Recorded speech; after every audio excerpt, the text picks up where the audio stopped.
Moi, c'est Gracien Mokonzi Bambanota.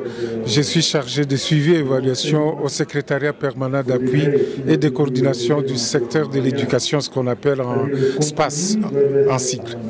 Alors, pourquoi avoir organisé cet atelier à mi-parcours? Voilà, le gouvernement de notre pays a adopté depuis 2015 la stratégie sectorielle de l'éducation et de la formation qui a une durée de 10 ans. C'est une stratégie qui va de 2016 à 2025. C'était pour transformer notre système éducatif.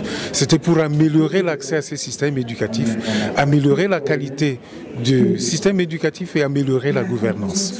Alors, dans la mise en œuvre de cette stratégie, il est prévu 3 modalités de suivi. Il y a le suivi régulier, au jour le jour, de la mise en œuvre de la stratégie. Il y a ce qu'on appelle des revues annuelles conjointes.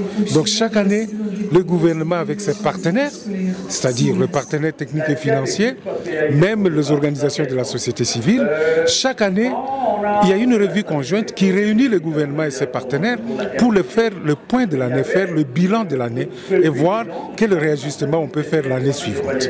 Ça, c'est la deuxième modalité. La troisième modalité, c'est la revue à mi-parcours.